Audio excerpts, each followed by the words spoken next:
So we need to write the number 57 using Wiggleswordian symbols. Now because 57 is larger than 25, we'll need to use a combination of 3 symbols to write our number. So let's start by thinking about how many 25s we'll need. 57 divided by 25 is 2 remainder 7. So we'll need a symbol for 2 in our 25's place value column, so that's a dash.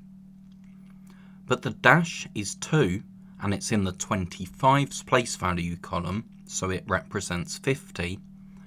But we still need 7 to be represented by symbols. So how many 5s will we need? Well, 7 divided by 5 is 1 remainder 2. So we need 1 in our 5s, so that's a dot. And then we need 2 in our units, so that's a dash. So in Wiggleswordian symbols, we represent 57 with a dash, a dot, and a dash. So we have 2 lots of 25, 1 lot of 5 or 1 5, and 2 units. So that adds up to 57. So how can we write 45 in Wiggleswordian symbols? We can follow the same steps. 45 divided by 25 is 1 remainder 20.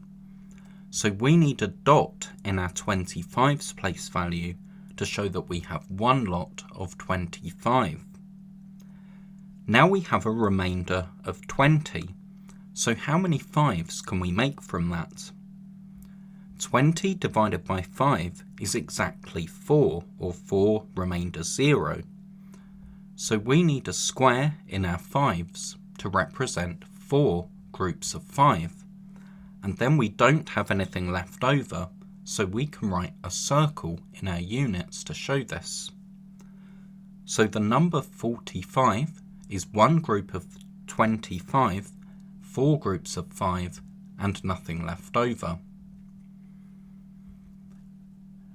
Now we need to write 54 in Wiggleswordian symbols.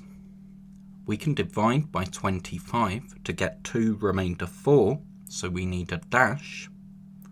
Then 4 divided by 5 is 0 remainder 4, so we need a circle to show that we don't have any 5s, and then a square to show that we have 4 units. So now pause the video and see if you can represent the number 88 in Wiggleswordian symbols. If we divide 88 by 25, we get 3 remainder 13, because 3 times 25 is 75, and then 88 minus 75 is 13. So we need a triangle in our 25s to show 3 lots of 25. Now we still have 13 left to represent, so if we divide 13 by 5, that gives us 2 remainder 3. So we need a dash to represent 2 5s, and then we need a triangle to show that we have 3 left over. So we have triangle dash triangle. So how do we represent 124 in Wiggleswordian symbols? Well, let's divide 124 by 25. That gives us 4 remainder 24. So we need a square in our 25s to show that we have 4 lots of 25. And now we need to work out 24 divided by 5, so we know what to write in our other place value columns. So 24 divided by 5 is 4 remainder 4, so we also need squares in our 5s and in our units columns. So 124 is square, square, square.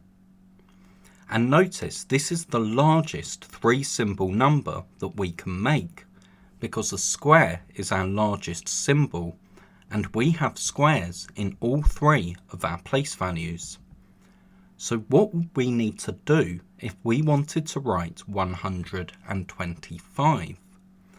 Well, we would need to use a fourth place value column, but we'll find out more about how we can do that in our next video.